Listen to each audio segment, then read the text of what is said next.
시간일과 그대여 무서운지 굴레 하루 무사라와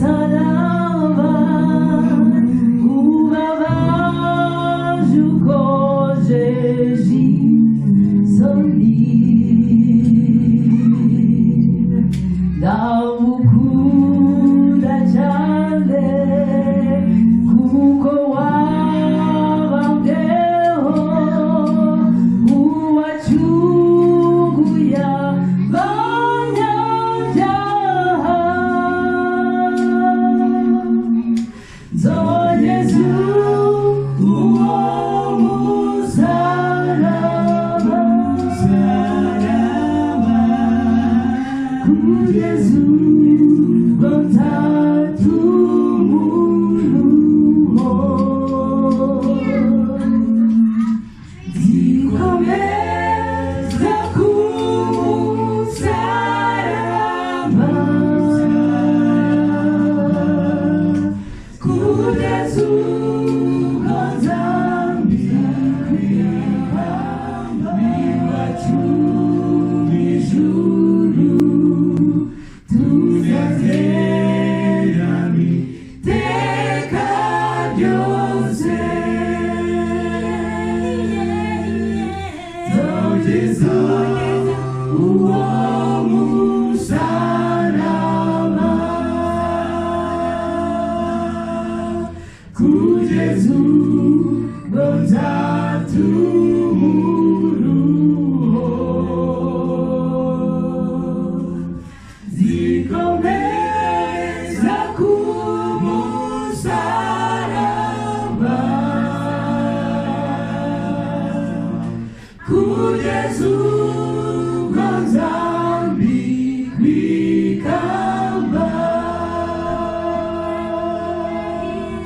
저제사 우어무 사람아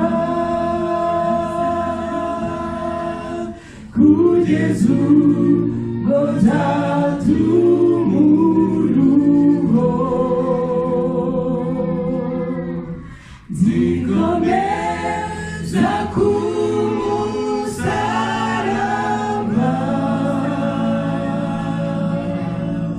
그 예수 건장비 귀감바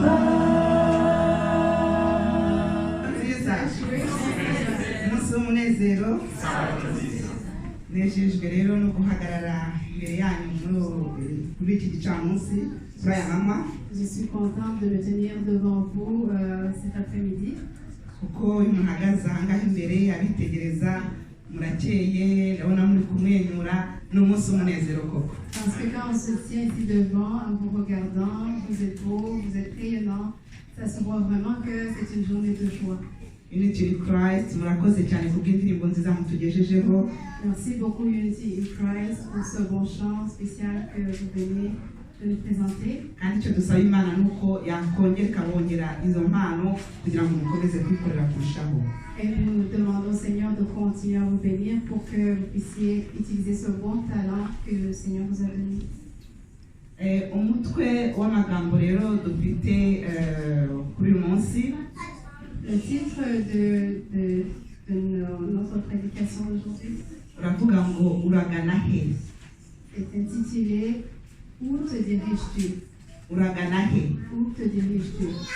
igihe nashakaga umutwe nyine naha icyigisho cy'uyu munsi Quand je cherchais le titre de cette prédication d'aujourd'hui, nabimazeho igihe kirekire j'y ai passé beaucoup de temps.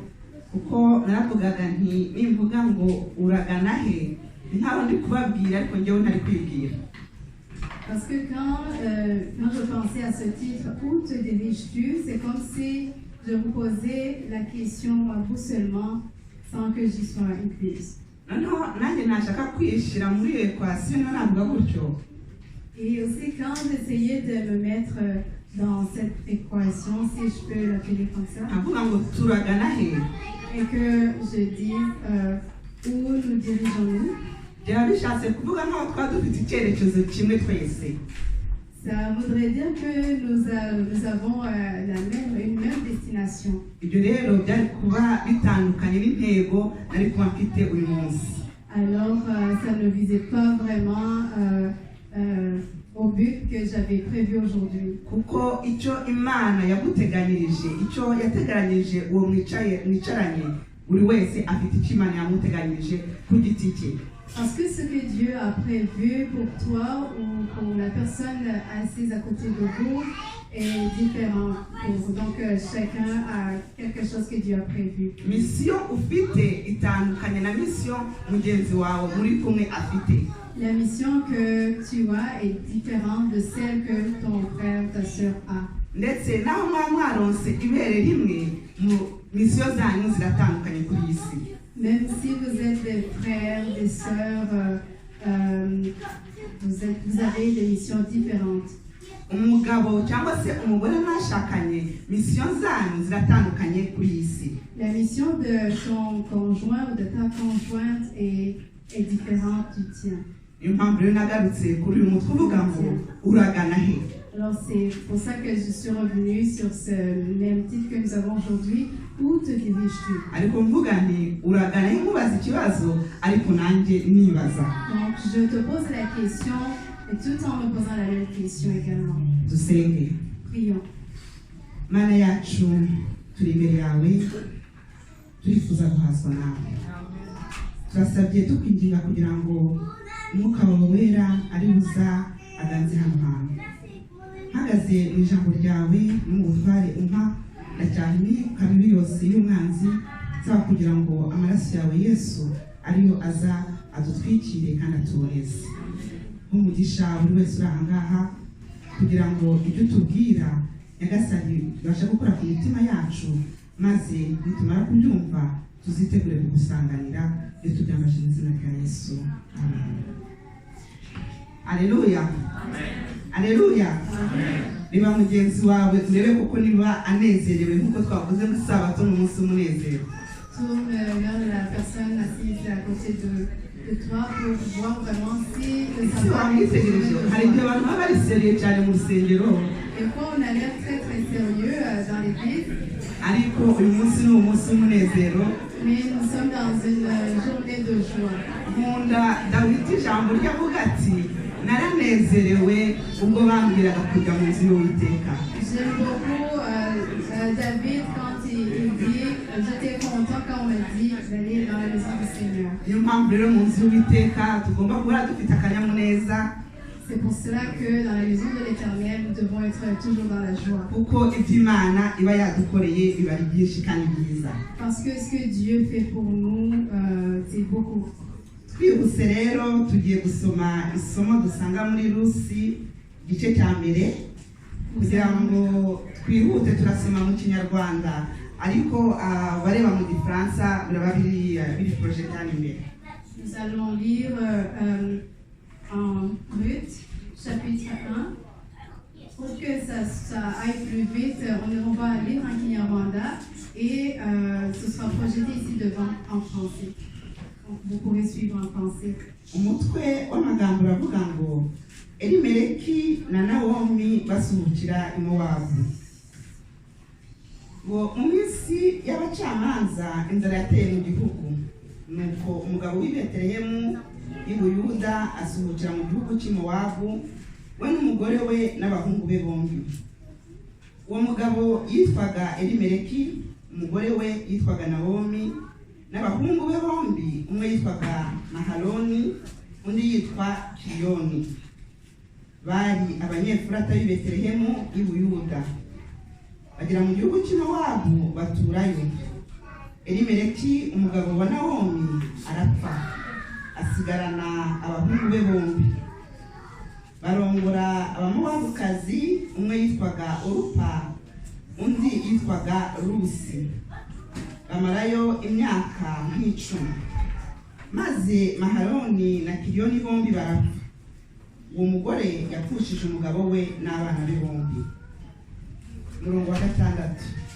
Bukeye ahagurukana n'abakazana be kugira ngo abe mu gihugu cy'i Mowabu. Asubira iwabo kuko yari yarumviye mu gihugu cy'Imowabu yuko Uwiteka yagendereye ubwoko bwe akabaha ibyo kurya. Abaho yarari hamwe n'abakazana be bombi, aboneza inzira isura mu gihugu cya Yuda. Nawomi abwira abakazana bati, nimugende musubire mu mazu ya ba nyoko, Uwiteka abagirire neza nk'uko mwayigiriye ba nyakwigendera nanjye. Uwiteka abahe mwembi kubona uburuhukiro mu mazu y'abagabo banyu. Arabasoma, batera hejuru bararira, baramusubiza bati, oya, ahubwo tuzasubirana nawe mu bwoko bwanyu. Nawomi arababwira ati, bakobwa banjye, nimusubireyo. Ni iki kibashakisha kujyana nanjye? Hari abandi bana mfite mu nda ngo bazaba abagabo banyu? Bakobwa banjye, nimwigendere musubireyo, kuko ndenze urucyuriro. Navuga nti ndabyiringiye, ndetse naho nabona umugabira ijoro nkazabyara abahungu. Ibyo byatuma mubarindira kugeza aho bazakurira? Ibyo byatuma mudashaka abagabo? Giye kuba bica bakobwa banjye, kuko mbababarira cyane. Erega Uwiteka yabanguriye ukuboko kundwanya. Murongo wa 14, barongera batera hejuru bararira. Urupa asoma nyirabukwe, Rusi amubaha akaramata. Nawomi aravuga ati, dore mukamugabo wanyu asubiye mu bwoko bwabo no ku mana ye. Nawe usubireyo ukurikire mukamugabo wanyu. Rusi aramusubiza ati, winyinginga kugusiga no gusubirayo ngo ne kugukurikira, kuko aho uzajya ariho nzajya, kandi aho uzarara niho nzarara. Ubwoko bwawe nibwo buzaba ubwoko bwanjye, Imana yawe niyo izaba Imana yanjye. Aho uzagwa niho nzagwa, bahampambe. Nihagira ikizantandukanya nawe atari urupfu, Uwiteka azabimpore, ndetse bikabije. Abonye yuko amaramaje kujyana nawe, arorera kubimubwira. Nuko bombi barajyana, bagerana i Betelehemu. Bagezeyo, abo mu mudugudu bose bahagwa ku mutima nabo abagore barabazanya bati, undi Nawomi se? Arabasubiza ati, ntimukanyite Nawomi, ahubwo mujye mumwita Mara, kuko Uwiteka yangiriye ibisharira cyane. Navuye ino nuzuye, Uwiteka angarira iwacu nareyereye. Munyitira iki Nawomi? Ubwo Uwiteka yanshinje ishora byose yambabaje. Nuko Nawomi agarukana na Rusi umumowabukazi umukazana we, baturutse mu gihugu cy'Imowabu, bagera i Betelehemu batangiye gusarura sayiri. Haleluya. Ni isomo rirerire, ariko nagira ngo turisome tubanze kongere twibukiranye iyi nkuru. C'est un long chapitre, un long passage, mais je voulais qu'on se rappelle tous de cette histoire. Kandi ikaba ari inkuru irimo amasomo menshi. Et c'est une histoire remplie de beaucoup de morale. Mwibuke icyo turi kwiga uyu munsi ngo uragana he. Souvenez-vous du titre d'aujourd'hui, où te diriges-tu? Aha ngaha baratubwira inkuru y'umuryango, umugabo witwaga Elimeleki n'umugore we witwaga Nawomi. On nous parle ici de l'histoire d'un homme appelé Elimelech et son épouse Noémie. Mu gihe bari batuye bameze neza i Betelehemu, ils étaient bien à Bethléem. havutse ikibazo. Alors il y a eu un problème. Icyo kibazo cyari ikibazo cy'inzara. C'était la famine. Umuryango uri kubigenza. Alors la famille ne savait plus quoi faire. Umuryango uravuga uti katugende turi kubona Imowabu bameze neza, kaba ariho tujya. Alors ils ont pris la décision de se diriger à Moab parce qu'ils ont vu qu'à Moab les choses allaient bien. Bava i Betelehemu bagana i Mowabu. Alors ils ont quitté Bethléem pour se diriger à Moab. Bagiye bahunze ibibazo bari bafite. Alors ils ont fui les problèmes. Ari byo nzara. La famine. Wenda hari umugabo nta kazi yari agifite. Alors ça veut dire que probablement le mari n'avait plus d'emploi. Wenda hari ubutunzi bwari buri kubashiraho. Peut-être qu'il n'avait plus rien. Ikigaragara ni uko bifuzaga ubuzima bwiza bari buze kubona i Mowabu. Ce qui est évident, c'est qu'ils espéraient avoir une meilleure vie à Moab. Igihe natekerezaga rero kuri iri somo naribajije nti ese muri icyo gihugu cyose cya Betelehemu ni uyu muryango wonyine wakubiswe n'inzara? Quand je réfléchissais à cette histoire, je me suis posé la question, est-ce que cette famille était la seule à vivre ce problème de famille? Ni uyu muryango wonyine wahuye n'ubukene? Est-ce que c'est la seule famille qui vivait la pauvreté? Ese ni uyu muryango wonyine wabonaga imibereho yawo iri kugenda ihinduka? Est-ce que c'était la seule famille qui voyait que les choses changeaient, pas pour le mieux, mais pour le mal? Igisubizo ni oya. La réponse est non. Kuko hari n'imiryango nayo yari iri mu bukene, yari iri mu nzara, yari iri mu butunzi bwabo bugenda bushira, ariko iyo miryango yo yagumye hehe? Yagumye i Betelehemu. La réponse est non, parce que c'est sûr qu'il y avait beaucoup d'autres familles qui vivaient la même chose et qui ont pris la décision de rester à Bethléem. Baravuga bati naho inzara iteye, naho ubuzima bugoye, turaguma ahangaha maze duhangane nacyo. Ces autres familles se sont dit, même si les choses sont difficiles, même s'il y a la famille, même s'il y a plein de problèmes, mais nous allons rester à Bethléem. Iki ni ikibazo natwe turi kwibaza muri iki gitondo. Ça, c'est la question qu'on devrait se poser. Iyo ibibazo bije, iyo ibintu bikomeye, ugana hehe? Quand les problèmes surviennent, où te diriges-tu? Ese umera nk'uyu muryango ukagenda ugashaka hari ibyoroshe, hari ubuzima bworoshe? Est-ce que tu deviens comme cette famille qui a quitté pour aller chercher une vie plus aisée? Iyo ubukene buje, ese uravuga uti iby'Imana reka mbireke maze nishakire hari ubuzima bworoshe? Quand la pauvreté frappe, qu'est-ce que tu fais? Est-ce que tu dis, je laisse les choses de Dieu, je vais trouver une vie plus facile? Cyangwa umera nk'imiryango yindi yose yasigaye i Betelehemu ikavuga uti nubwo dushonje, nubwo bimeze bite, turaguma ahangaha kuko Imana turi kumwe? Ou tu deviens comme ces autres familles qui sont restées, qui se sont dit, même si les choses sont difficiles, même si nous avons faim, mais nous allons rester ici parce que Dieu nous viendra en secours. Kuko iyo dusomye amateka ya Mowabu bwari ubwoko bwari bwaravumye. Parce que quand nous lisons la Bible, nous voyons que Moab était une nation maudite. Ubwoko butari bufite Imana. Une nation qui n'avait pas Dieu parmi eux. Ariko Betelehemu bo nubwo bari mu bibazo Imana yari ihari. Mais à Bethléem, même s'il y avait des problèmes, Dieu était parmi eux. Alléluia. Alléluia. Alléluia. I Betelehemu Imana yari ihari mu bibazo bari bafite. À Bethléem, Dieu était là malgré les problèmes qu'ils vivaient.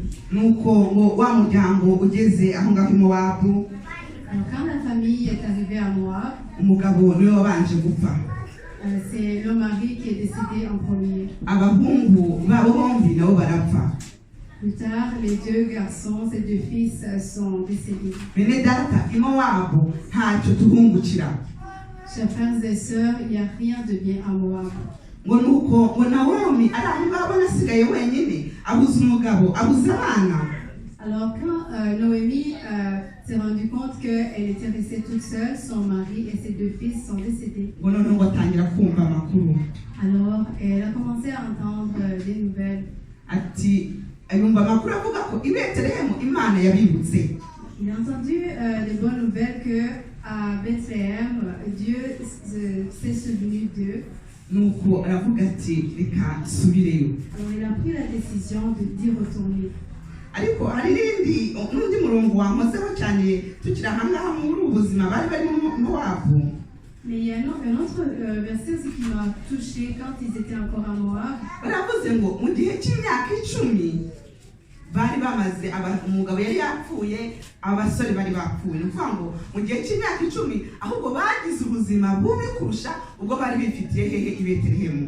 Ici, on nous a dit que à l'intérieur d'une durée de 10 ans, leur mari et les deux fils étaient morts. Donc, ils ont eu une vie pire que ce qu'ils avaient connu à Bethléem. Bene data i Mowabu nta makiriro. Chers frères et sœurs, il n'y a rien de bien à Moab. Ngo nuko rero Rusi amaze gufata icyemezo cyo gusubirayo, Alors, Ruth, après qu'elle ait pris la décision de retourner chez eux, ngo ku murongo wa 19 w'igice cya mbere ho twasomye au verset 19 du premier chapitre. nuko bombi bagirana i Betelehemu. Bagezeyo abo mu mudugudu bose bahagarika imitima n'abo bagore barabazanya bati muri Nawomi se? Arabasubiza ati ntimukanyite Nawomi, ahubwo mujye munyita Mara, kuko Uwiteka yangiriye isharira cyane. Navuye ino nuzuye, Uwiteka angaruye iwacu nanyereye. Munyitira iki Nawomi, ubwo Uwiteka yanshinje ishobora byose yahabaje. Verset 19. Elles marchèrent toutes deux jusqu'à leur entrée à Bethléem. Lorsqu'elles entrèrent à Bethléem, toute la ville fut étonnée à leur sujet.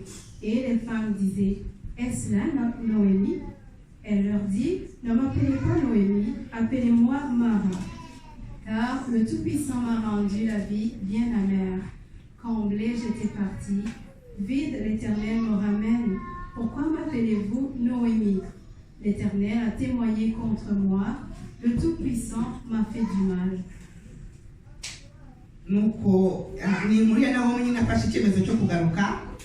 Alors, c'est à l'histoire de Noémie quand elle a pris la décision de revenir.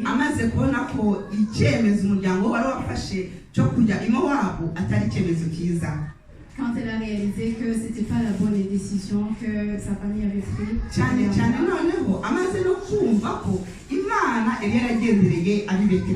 Surtout quand elle a entendu que Dieu s'est souvenu de son peuple à Bethléem. Alors elle et Ruth se sont dirigées vers Bethléem. Alléluia. Ese turi kumwe komeze rero mugenzi wawe ubona atangiye kuba serieux umukuta inkokora gato itamubabaza ariko regardez la personne à côté de vous si vous voyez qu'elle devient de plus en plus sérieuse ou qu'elle s'endort, réveillez-le s'il vous plaît. ngo nawe abagezeyo abantu baramumenya. Alors quand Noémie est arrivée, les gens se sont rappelés d'elle.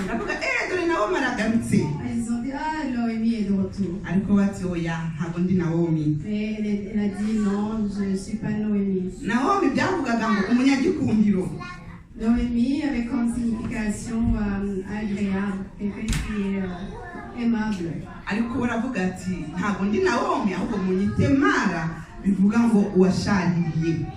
Mais elle a dit, je ne suis plus Noémie, appelez-moi plutôt Mara, qui voulait dire amère. Nubwo afashe icyemezo cyo kugenda mu nzira nziza guhindura akagenda agana muri direction nziza. Même si elle a pris la décision de retrouver, de revenir sur le bon chemin, de se diriger dans son pays. Naomi agarukanye kagahinda kose kuri Mowabu. Elle est revenue mais plein de tristesse.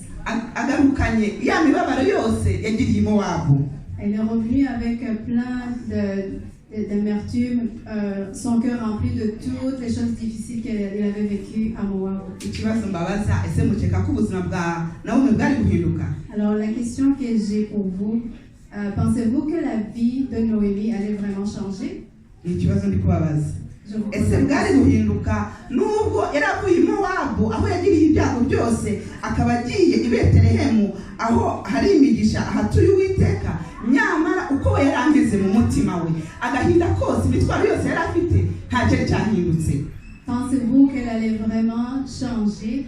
Elle a quitté Moab, le lieu où elle a vécu beaucoup de choses difficiles. Elle est revenue chez elle, mais dans son cœur, il n'y avait rien de changé. Elle portait toute cette tristesse qu'elle avait vécue là-bas.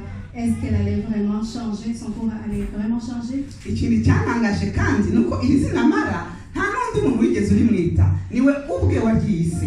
Ce qui m'a le plus étonné aussi, c'est que ce nom Mara, il n'y a personne d'autre qui l'a appelé comme ça, c'est elle-même qui s'est appelée son nom. Akenshi Satani ntabwo akeneye kuturwanya bene data.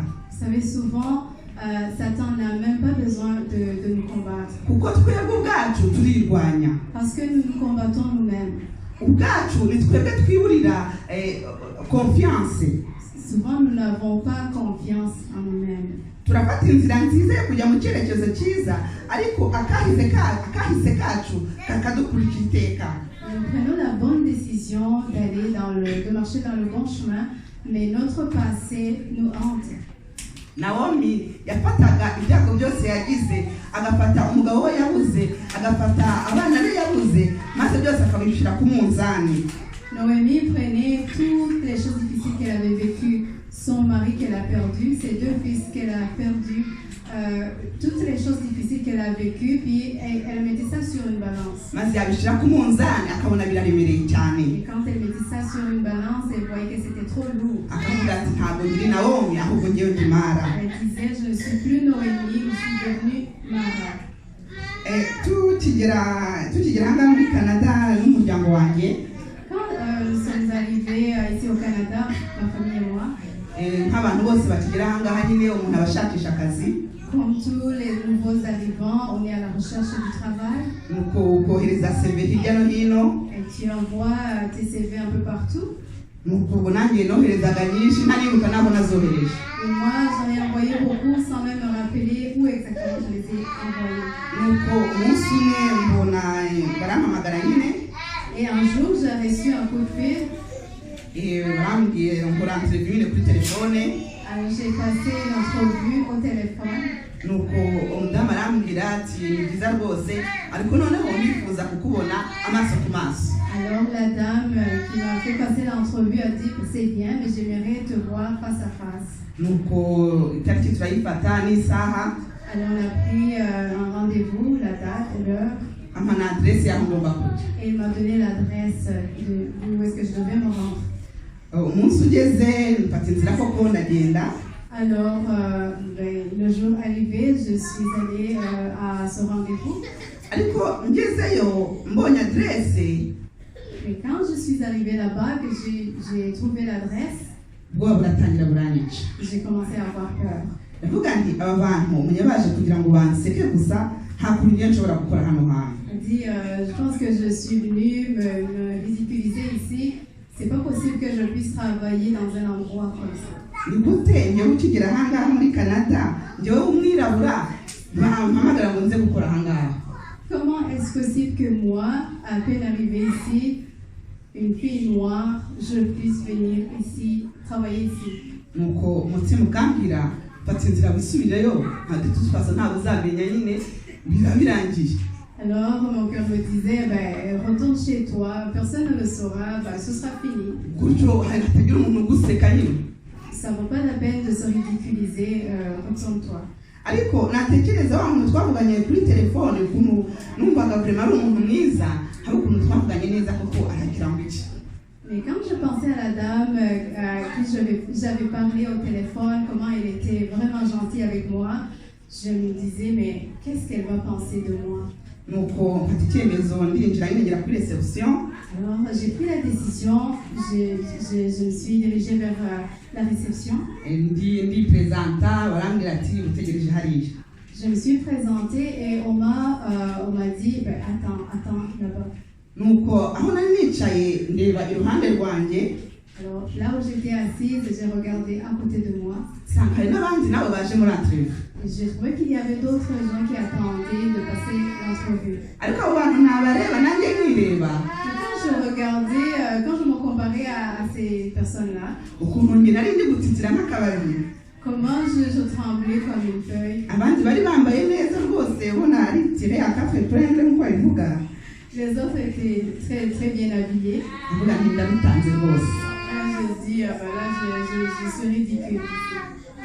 ubwoba nari mfite sinshobora kubabwira ngo kubasobanurira ngo muvumve, J'avais tellement peur, je ne peux pas vous l'expliquer. kuko muri njyewe nari abagabo bantu nkigereranya nabo nkabona rwose nta na hamwe duhuriye. Parce que je regardais ces gens-là, je me comparais à eux, puis là, je me disais, c'est deux choses vraiment qu'on ne peut pas comparer.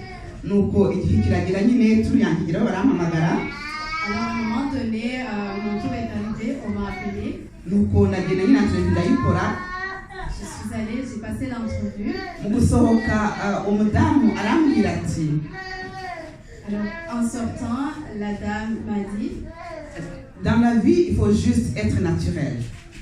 yarambwiye ati mu buzima ibyo uba ukunda.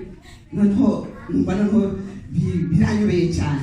Alors là ça m'a rendue un peu confuse. none se ashatse kuvuga iki? Qu'est-ce qu'elle voulait dire par là? nuko njye namubwira nti ubwo nuko byagenze nyine. Alors j'ai dit, bah, ok, ce qui s'est passé, ça s'est passé, c'est fini. ariko mu gihe nasohokaga ngiye gufata bisi nashe, Mais quand je suis sortie pour aller prendre l'autobus pour me diriger chez nous, murongera munapere j'ai reçu un appel. bambwira bati Agathe byagenze neza, noneho komeza ujye gukora ibizamini byo kwa muganga.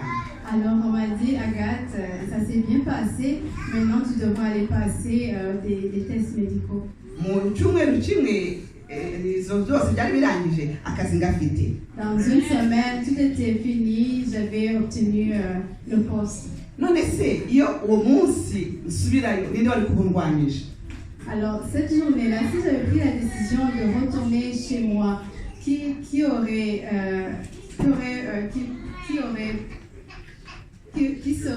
serait eu comme mon ennemi, qui m'aurait combattu? abatasi bajya gutata i Kanani nibo bonyine bivugiye ngo ni inzige, nta n'umuntu wazibise ngo bibonye ari inzige. Les espions qui sont allés à Canaan, c'est eux autres qui se sont appelés les sauterelles eux-mêmes. Personne ne les a appelés ce nom. ngaho nawe utangirire ubuzima bwawe. Alors, essaye de regarder, d'analyser ta vie. ni izihe opportunité wagiye ubura kubera kutiyizera, kubera kumva udafite confiance muri wowe? Quelles sont les opportunités que tu as manquées juste à cause de la manque de confiance en toi? ukareba inyuma ukati njye wanyuze muri ibi bintu, njye wabayeho ubuzima bumeze gute, ni gute ibi bintu nabishobora? Peut-être tu regardais en arrière, tu dis, mais moi qui est passé par telle chose, comment puis-je être capable d'affronter ça? nuko ubwo rero kwa kundi uri muri entrevue bakakubaza se nangahe wifuza ko tuguhemba? Vous savez, des fois quand on passe une entrevue, on nous pose la question, combien tu penses gagner? nuko mbabwira umubare nyine numvaga njye nkwiye. Alors j'ai donné un chiffre que moi dans ma tête je pensais que je méritais. icyantangaje cyane nuko njye najyaga gusinya contrat.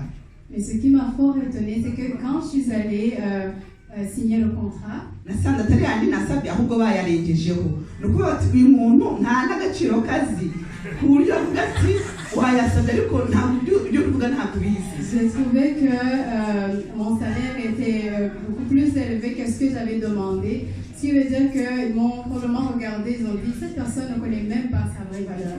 akenshi tuyoberwa agaciro dufite. Souvent, on ne connaît pas notre valeur. nyuma nari mfite kontra natugomba gutangira ari kontra y'amezi 7. Au début, c'était un contrat de 7 mois. nuko hashize ukwezi Mais après un mois, bosi wanjye arampamagara mu biro mon boss m'a appelé. arambwira ati Agatha, ati kuba natangira kwangaje abantu n'ubwa mbere nabo n'umukozi umeze nkawe, ati none ntabwo nshaka gukomeza gutekereza hirya no hino, permanence yawe ibonye aka kanya. Donc, son chef a dit, Agathe, depuis que j'ai commencé à embaucher les gens, j'ai jamais vu une personne qui travaille comme toi. Alors, je ne veux pas que tu commences à penser à ton avenir et à chercher ailleurs. Je te donne un contrat permanent. aho hantu ubu umwaka utanga bamaze imyaka 10. Donc, l'année prochaine, ça fera 10 ans que je serai à cet endroit. ariko icyo gihe cyose iyo ndi imbere ya building ye ndi kureba iyo image inzamo buri gihe, ese aka kazi yo nkabura ninde wari kubukangurishije koko? Mais à chaque fois que j'arrive devant cet immeuble, cette image me revient. Et je me pose comme question, si j'avais perdu cet emploi, qui l'aurait causé? iyo mvuga nti nisubiriyeyo Si j'avais pris la décision de retourner chez moi, ninde nari kuba mpimye? ben c'est moi. Il n'y a personne d'autre que j'allais causer du tort. bene data, birakwiye ko tugarura icyizere muri twebwe tukamenya uko Imana yaturemye, ko yaturemye turi abanyagaciro. Chers frères et sœurs, il faut que on regagne la confiance en nous et qu'on sache que nous sommes vraiment de grande valeur. Naomi rero yarebye ati no ntabwo nkiri Naomi ahubwo njyewe ndi Mara. Noémie s'est regardée et a dit non, je suis plus Noémie, je suis devenue Mara. Kuko yafataga ubuzima bwe bwa kera nyine akabushyira ku munzani nk'uko twavuze, ariko akibagirwa gufata ubuzima bwe bw'ahazaza buri kumwe na Yesu. Parce que comme on l'a déjà mentionné, elle prenait sa vie remplie de douleur, de tristesse, elle mettait sur une balance, mais elle oubliait de prendre sa vie future avec Jésus pour mettre de l'autre côté. Murabona ya minzani y'amaplato. Est-ce que vous vous souvenez des balances avec les plateaux? Mu buzima rero ntugashire ibintu kuri plato imwe. Ni ukuvuga ngo ubuzima bwawe bw'ahazaza bushyire no ku yindi plato, kandi uzabona ko bwa bundi buri kumwe na Yesu aribwo buzaburemereye cyane. Haleluya. Alors ne focussez pas toujours sur votre ancienne vie remplie de toutes sortes de problèmes, mais mettez sur l'autre plateau votre vie future avec Jésus. Vous allez voir que c'est beaucoup plus pesant que votre vie passée. Mu gitabo cy'Abakoroni wa kabiri igice cya 5:17 En 2 Corinthiens chapitre 5 verset 17, haravuga ngo iyo umuntu ari muri Kristo aba ari icyaremwe gishya, ibya kera byose biba bishize, byose bibaye bishya. ça veut dire, c'est déjà projeté, ça dit que si quelqu'un est en Christ, il est une nouvelle créature. Les choses anciennes sont passées, voici toutes choses sont nouvelles. Bene data, mureke twishimire agakiza dufite muri Yesu, twishimire identite Yesu yaduhaye. Chers frères et sœurs, réjouissons-nous du salut que Dieu nous a donné, réjouissons-nous de l'identité que Dieu nous a accordée. Aba bagore uko twabivuze basubiyeyo ari babiri. Ces deux femmes sont retournées toutes les deux. Hari Rusi nyine na nyirabukwe Naomi. Ruth et sa belle-mère Noémie. Tumaze kubona ukuntu Naomi attitude we yari afite uko yari imeze. Nous avons vu le genre d'attitude que Noémie avait. Ariko iyo attitude itandukanye noneho niyo Rusi we yari afite. Mais son attitude était très différente de l'attitude de Ruth.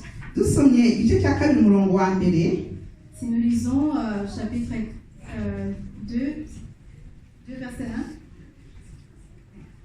Ngo nuko Naomi yari afite mwene wabo w'umugabo we, umuntu ukomeye w'umutunzi wo mu muryango wa Elimeleki witwaga Bowazi. Rusi umuwabukazi abwira Naomi ati, reka njye mu mirima mpumbe imyaka, nkurikiye uwo ndi bugireho umugisha. Aramusubiza ati, genda mukobwa wanjye. Aragenda ahumba mu mirima akurikiye basaruzi. Umurima yagezemo wari uwa Bowazi wo mu muryango wa Elimeleki, ariko yaratabizi. Bowazi aba i Betelehemu, araza asuhuza abasaruzi ati, Uwiteka abane namwe. Nabo baramusubiza ati, Uwiteka aguhe umugisha. Maze Bowazi abaza umusaruzi ati, uyu mukobwa ni uwande? Umusaruzi aramusubiza ati, ni wa mumowabukazi wagarukanye na Naomi avuye mu gihugu cy'Imowabu. Yambwiye ati, ndakwinginze emera ko nkumba nkurikiye abasaruzi hagati y'imiganda. Nuko araza yahereye mu gitondo n'ubu keretse akanya gatoya yinjiye mu nzu. Maze Bowazi abwira Rusi ati, urumva mukobwa wanjye, ntukajye ujya mu murima wundi kandi ntuve hano, ahubwo ujye uba bugufi bw'abasha banjye, uhanga amaso ku murima basaruramo ubakurikire. Ntiwumvise ko ntegetse abahungu ko batazakwakura? Kandi uko ugize inyota ujya ku bibindi unywe kuyo abahungu banjye bavomye. Rusi yikubita hasi yubamye, aramubaza ati, ni iki gitumye nkugiraho umugisha ko unyitayeho kandi nzi umunyamahanga? Haleluya. Ni attitude ebyiri zitandukanye z'aba bagore basubiye i Betelehemu. L'attitude de ces deux femmes est très différente. Ces deux femmes qui sont retournées à Bethléem. Nubwo Naomi asubiye i Betelehemu ahari umugisha w'Uwiteka, même si Noémie retourne à Bethléem, il y a la bénédiction de Dieu. ariko aracyafite iby'Imowabu mu mutwe we. Mais il a encore des choses de Moab en elle. Bitandukanye na Rusi, Ce qui est différent de Ruth, rusi wari umunyamahangakazi qui était une étrangère, wari utazi umuco w'aho hantu agiye, qui ne connaissait pas la coutume de ce nouvel endroit, ariko yaravuze ati aha hantu hari Imana, mais qui s'est dit, il y a Dieu ici. maze yemera guca bugufi, Alors, elle a accepté de s'humilier. aragenda yiga umuco w'aho hantu, Elle a appris la coutume de ces gens-là. yemera kwiga, yemera ishuri, Elle a accepté de, si on peut le dire comme ça, retourner à l'école. aho ngaho Imana imuheramo umugisha. Et elle a obtenu la bénédiction de Dieu. Akenshi abantu benshi bakora akazi bari gutuka, Souvent, on fait un travail qu'en même temps, on est en train de maudire. wajya gukora akazi ukavuga ati se aka kazi rwose ni bwoko ki uri kugatuka cyane, Est-ce que ça vous est arrivé d'aller travailler tout en maudissant le travail que vous faites? ese Imana yaguta umugisha kuga mu kazi uri gutuka? Comment Dieu peut vous bénir à travers ce travail que vous maudissez? Kuko ikibazo si akazi, ahubwo ikibazo ni umugisha w'Imana tukaboneramo. Haleluya. Parce que le problème, c'est pas le travail, mais c'est la bénédiction de Dieu qu'on peut recevoir à travers ce travail. Ka twihute dusome mu itangiriro 26. On va lire en Genèse, chapitre 26. Donc abakurikira mu gifaransa biri projete nanone. Vous pourrez suivre sur l'écran, c'est projeté. Itangiriro 26 umurongo wa 12. 26, verset 12. Isaka abiba muri icyo gihugu, muri uwo mwaka yeza ibirutaho inshuro 100, Uwiteka amuha umugisha. Twongeye wenda twibutse kadusome no mu migani. Rapidement, on va lire aussi en Proverbe, Migani 10, chapitre 10, umurongo wa 22. verset 22. Tout est projeté. Abakurikira mu gifaransa, Migani 10 umurongo wa 22 haravuga ngo umugisha Uwiteka atanga uzana ubukire, kandi nta mubabaro wongeramo. Nkunda version y'igifaransa aho bavuga ngo c'est la bénédiction de l'Éternel qui enrichit. Ni ukuvuga ngo umugisha w'Uwiteka niwo wonyine uzana ubutunzi, niwo navuga gutyo. Donc, c'est seulement la bénédiction de l'Éternel qui amène la vraie Ntabwo richesse. ari akazi dukora, C'est pas vraiment le genre de travail que nous faisons, ahubwo ni umugisha w'Uwiteka niwo uduha gutunganirwa. mais c'est la bénédiction de l'Éternel qui nous amène la vraie richesse. Igice twasomye mu itangiriro 26:12 batubwira inkuru ya Isaka. Le passage que nous venons de lire en Genèse 26, verset 12, qui nous parle d'Isaac, Bavuga ko yaragiye arabiba, on nous dit qu'il a semé, kandi Isaka ntabwo ari we wenyine wabibye muri icyo gihe, mais il n'est pas le seul qui a semé dans ce temps-là. kuko igihe cy'ihinga n'abantu bose babiba. Parce que quand c'est la saison, quand c'est le temps, c'est tout le monde qui va cultiver. Ariko batubwira ko ngo Isaka ngo yejeje ngo ibikubye 100, ngo kubera iki? Kubera ko Uwiteka yamuhaye umugisha. Mais on nous dit que Isaac a eu 100 fois plus que les autres. Ni nako rero byagendekeye Rusi. Et c'est la même chose qui s'est passé pour Ruth. Muri ako kazi wenda twakwita ko gasuzuguritse, Dans son travail, on peut dire que c'est pas quelque chose d'agréable. ariko ako kazi yakabonyemo umugisha, Mais ce travail lui a mené la bénédiction. kuko yemeye guca bugufi kandi akiga. Parce qu'elle a accepté de s'humilier et d'apprendre. Kwiga ni ikintu cyangombwa, Apprendre, c'est quelque chose de très important. ariko ntiwaba umunyeshuri udaca bugufi. Mais tu ne peux pas être un vrai écolier, si je peux l'appeler comme ça. Tu ne peux pas accepter d'apprendre sans t'humilier. Kuko Imana iducisha mu mashuri menshi, Parce que Dieu nous fait passer dans plusieurs sortes d'écoles. mu bibazo duhura nabyo, Que ce soit dans les problèmes que nous rencontrons, mu ngorane, les difficultés, mu bitugoye, mu bitubabaza, tout ce qui nous attriste. ahubwo ikibazo ahangaha ni ukuvuga ngo ese iryo shuri uryemera ute.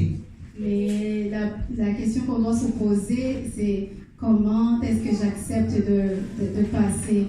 Kuko umunyeshuri wanga kwiga arasibira. Parce qu'un élève qui refuse d'apprendre, il redouble. Ugasanga ibibazo wagombye kumaramo igihe gitoya ubibazemo igihe kirekire kubera iki? Kubera ko wanze kwiga. Et c'est comme ça que le problème qui ne devait durer que une courte durée, ça se prolonge parce qu'on n'a pas voulu apprendre de cela. Ku murongo wa karindwi aho bavuga ngo yahereye mu gitondo na n'ubu keretse akanya gatoya yaruhutse. Icyo abo bavugaga kuri Rusi igihe yaje guhomba. Ni ukuvuga ngo akazi kwemera kwiga cyangwa gukora ni ibintu bitoroshe bisaba imbaraga. Les serviteurs de Boaz ont dit à leur maître que Ruth avait travaillé depuis le matin et n'avait pas eu un moment pour se reposer. Ça veut dire que quand on va à l'école, il faut vraiment travailler dur, il n'y a pas du temps à perdre.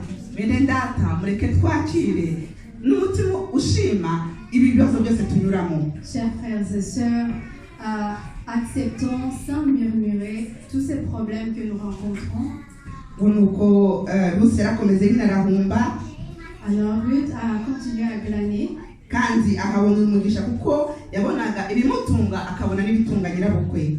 Mais elle a été bénie parce qu'elle trouvait de quoi manger et pour elle et pour sa belle-mère. Umurongo wa gatanu w'igice cya gatatu. Verset 5 du 3e chapitre. Aravuga ngo aramusubiza ati ibyo umbwiye byose ndabikora. Elle lui répondit, tout ce que tu m'as dit, je le ferai. Rusi wa wundi nyine uri kwiga. Ruth qui était à l'école. Ese mu nzira uri kujyamo aho uri kugana ese ufite abakugira inama? Alors dans la voie dans laquelle tu te diriges, est-ce que tu as des gens qui te donnent des conseils? Aho ugana ishobora kuba ari kariyeri. C'est probablement vers une carrière. Bishobora kuba wenda ari amasomo ushaka gukurikira ku basore bacu. Ça se peut que ce soit les cours que tu veux suivre. Wenda hari ni business ushaka gutangira. Peut-être c'est pour commencer un business. Ese ufite abakugira inama? Est-ce que tu as des gens qui te conseillent? Cyangwa se ku rundi ruhande nongeye kubaza ikibazo mu buryo butandukanye, ese ufata umwanya wo gufasha bagenzi bawe? Ou si je pose la question autrement, est-ce que tu prends le temps d'aider les autres? Wowe wenda hari aho ugeze. Peut-être toi tu es rendu quelque part. Hari ibyo uzi. Tu connais certaines choses. Ese uyiteguye nk'uko Nawomi yiteguye gufasha Rusi, nawe witeguye gufasha bagenzi bawe? Est-ce que de la même façon que Noémie était disposée à aider Ruth, est-ce que tu es prêt à aider ton prochain? Dufite umugisha mu itorero ryacu tubona abantu benshi bashaka bagenda baza bagera muri iki gihugu. Nous sommes bénis dans notre église de trouver beaucoup de nouveaux arrivants. Ese iyo baje kubaza ikibazo urahari kugira ngo ubayobore neza? Et quand ils viennent nous poser certaines questions, est-ce que tu es là pour les diriger, pour les aider? Cyangwa uvuga uti nanjye nanyuze muri ibi ngibi nyura muri aya makosa nabo ntibabinyuremo bumva uko bimeze? Ou bien tu te dis, moi aussi j'ai fait des fausses routes plusieurs fois, j'ai failli ici et là, et ils doivent y passer aussi pour comprendre comment la vie est difficile. Bene data ubwo ntabwo ari ubuzima bwa Gikristo. Ça c'est pas une vie chrétienne, chers frères. Niba waranyuze mu nzira ereka bagenzi bawe inzira bagomba kunyuramo. Si tu as connu un bon chemin, montre-le à tes frères et sœurs. Kandi nawe ufite inzira ushaka kunyuramo ca bugufi kugira ngo ubaze maze abanyuzemo bakuyobore. Et toi aussi, si tu veux passer dans un chemin quelconque, pose la question aux autres pour qu'ils puissent te diriger.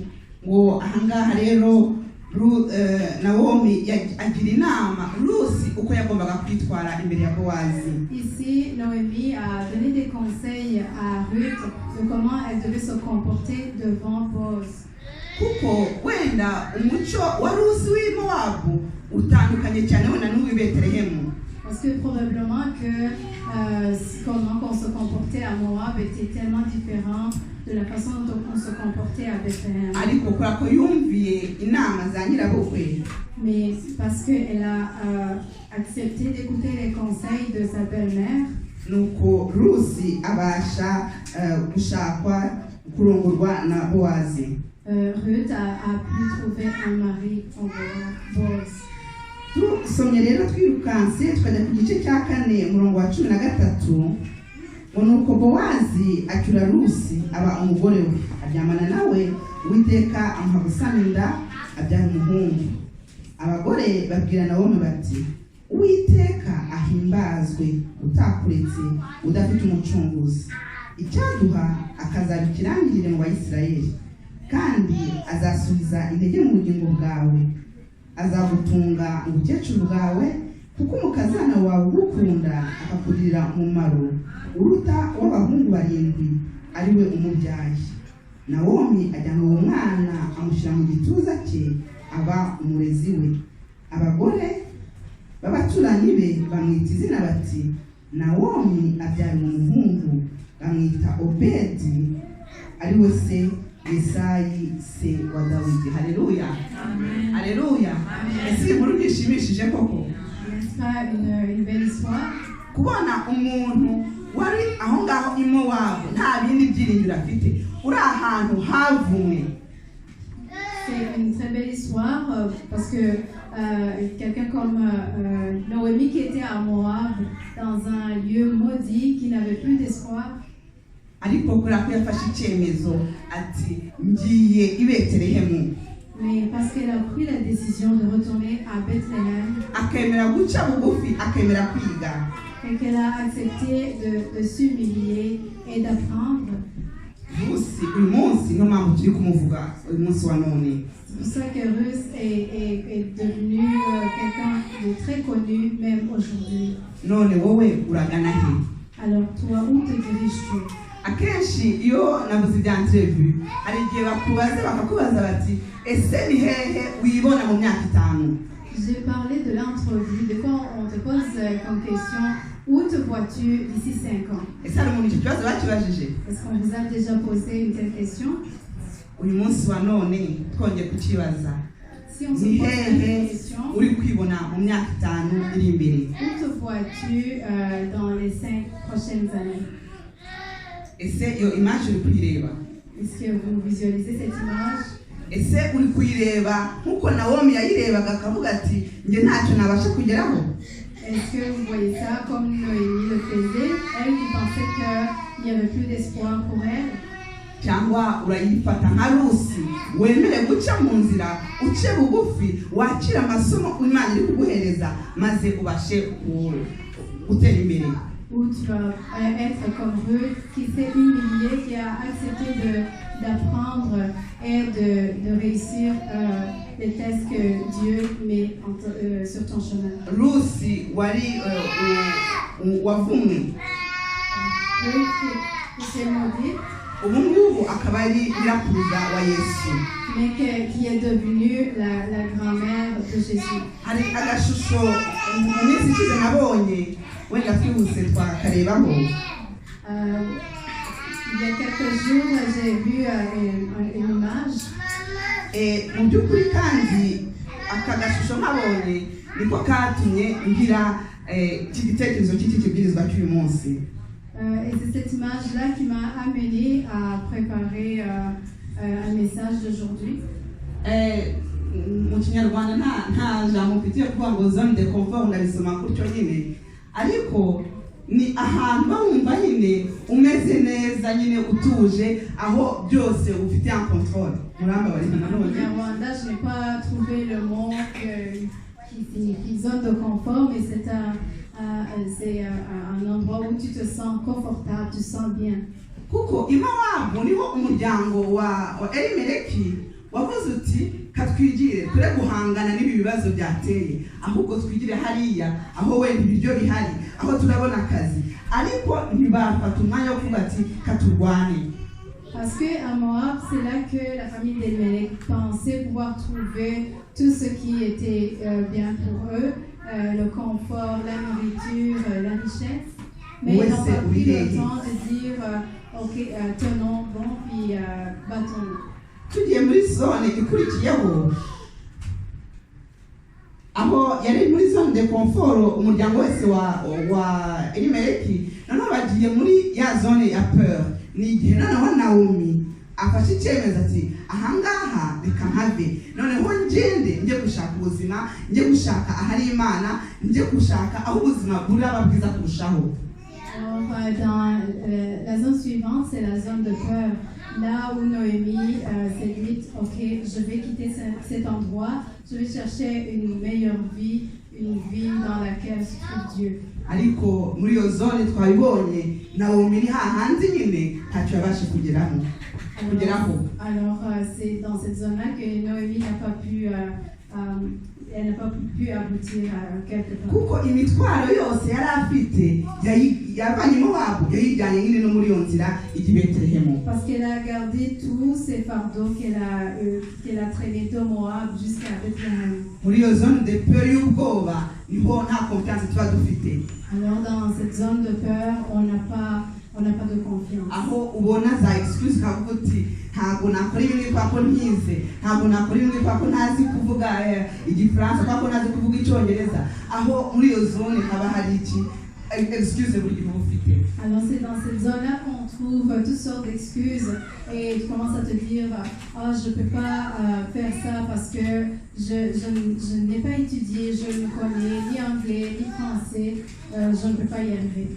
Muri iyo zone kandi niho iby'abandi bakubwira biza kugukoraho bikaguca intege. Et c'est dans cette même zone que toutes les choses qu'on entend de partout viennent nous décourager. Ukavuga uti nge sinakorera Imana kubera iki. Alors tu te dis, moi je ne peux pas travailler pour le Seigneur à cause de telle chose. Kuko ufite ubwoba. Alors, parce que tu as peur. Noneho iyo uvuye muri iyo zone y'ubwoba tujya muri indi zone noneho y'amasomo ndi kwihuta kuko igihe cyagiye. Et quand tu quittes cette zone de peur, tu arrives dans une zone d'apprentissage. Noneho ni ya zone twabonye Rusi yagiye koko akiga umuco w'i Betelehemu. Alors c'est dans cette zone-là qu'on a vu que Ruth est allée à Bethléem puis elle a accepté d'apprendre. Aho yumva inama bamugira. Là où elle a écouté les conseils qu'on lui donnait. Aho agerageza kwiga izindi attitude atari asanzwe afite. Là où elle a accepté d'apprendre des nouvelles attitudes. Aho noneho ya zone de confort ahubwo noneho iba nini kurushaho. Là où elle a une plus grande zone de confort. Aho kandi muri iyo zone yo kwiga niho noneho uvuga uti ibibazo ndahangana nabyo.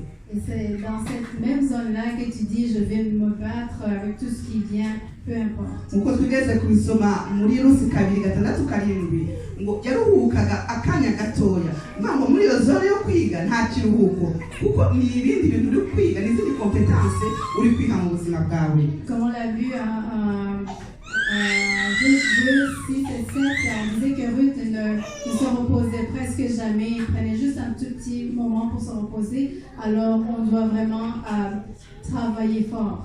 Noneho zone irangiza ni zone ya croissance. Alors la dernière zone, c'est la zone de croissance. Aho ngaho niho twese nanjye niyifuriza kugira ngo twese ariho tugera. Alors c'est là que je souhaite qu'on puisse tous arriver. Aho Rusi noneho yageze ku cyo yiyemeje. Là où Ruth a pu atteindre son objectif. Aho ajyana akavuga ati noneho kanshake noneho izindi reve izindi objectif imbere yanjye. Là où elle se dit ok je vais avoir des nouveaux défis, des nouvelles rêves, atteindre quelques autres objectifs. None wowe ugeze muri iyi minsi. Alors où te trouves-tu aujourd'hui? Nanone uragana hehe? Où te diriges-tu? Ese mu nzira ugana aho ujya ufite uri mu yihe zone muzo tumaze kubona ahangaha uko ari enye? Dans ton cheminement, où te trouves-tu parmi ces 4 zones que nous venons de voir? Wenda hari uravuga uti se nahera hehe? Peut-être tu te poses comme question par où je peux commencer. Ariko ijambo twasomye ndarikunda cyane. Et la parole que nous avons déjà lue, Je l'aime beaucoup cette parole. ni muri Yesaya 33:21 C'est en Ésaïe 30, verset 21. ngo kandi nimujya kunyura iburyo cyangwa ibumoso amatwi yawe azajya yumva ijambo riguturutse inyuma rivuga riti iyi niyo nzira muba ariyo mukomeza. Aleluya. Kuko imana yacu irahari kugira ngo ituyobore. Alléluia, parce que Dieu, notre Dieu est là pour nous guider. Ikibazo tubaza uyu munsi, ese urayikurikira iryo jwi ubasha kuryumva? La question qui nous est posée aujourd'hui est la suivante. Est-ce que tu écoutes cette voix qui te parle? Ese impano yawe uyiteguye kuyibyutsa maze ukayikoresha? Est-ce que tu es prêt à utiliser ton don comme il faut? Ese uyiteguye gukurikira umuhamagaro wawe? Est-ce que tu es prêt à suivre ton appel? Umurongo wa 22 w'igice cya mbere bavuga ko ngo Rusi na Naomi bageze i Betelehemu mu gihe cy'umwero w'ingano. Le verset 22 du premier chapitre de Ruth nous a dit que Ruth et sa belle-mère sont arrivées à Bethléem au début de la moisson. Kuko iyi nkuru yose, ino histoire yose dusomye ya Rusi, Parce que toute cette histoire de Ruth que nous venons de lire, uko yahuye na Bowazi, comment qu'elle a rencontré Boaz, nuko hari mu gihe cy'umwero w'ingano. c'était parce que c'était le début de la moisson. Kuko ni gutyo yabashe guhura na Bowazi. C'est comme ça qu'elle a pu rencontrer Boaz. Ni ukuvuga ngo iyo wenda Rusi na Naomi baza mbere gatoya, Peut-être que si elles étaient arrivées un peu avant, histoire ntabwo yari kuba yaragenze nka gutyo tuyisoma. peut-être que ça ne se serait pas passé ainsi. Kandi wenda niyo baza nyuma nanone umusaruro yararangiye. Et peut-être que si elles étaient arrivées plus tard, après la moisson, iyi nkuru nanone ntabwo yari kuba yaragenze gutya. ça ne se serait pas passé ainsi non plus. Ariko ngo baje mu gihe cy'umwero w'ingano uko nicyo gihe Imana yari yarabashiriyeho. Mais elles sont arrivées au début de la moisson des orges parce que c'est ce temps-là que Dieu avait prévu. Bene data, igihe wumvise ijwi ry'Imana, igihe wumvise umuhamagaro wayo, nicyo gihe nyine. Chers frères et sœurs, quand vous entendez l'appel de Dieu, c'est ce moment-là que Uko nuza mbere ntabwo uzaba uri mu gihe cy'Imana, kandi nuza nyuma uzaba wakererewe. Parce que si c'est avant ou même après, ce ne sera pas ce moment-là que Dieu a prévu. Icyo nsaba kandi mbasabira kandi nanjye nisabira ni uko Imana yaduha amatwi yo kumva ijwi ryayo rituyobora mu nzira dukwiye kunyuramo. Ce que je demande au Seigneur, c'est qu'il nous donne des oreilles qui écoutent bien sa voix, qui nous dirige dans sa voix. Imana ibahe umugisha. Que Dieu nous bénisse.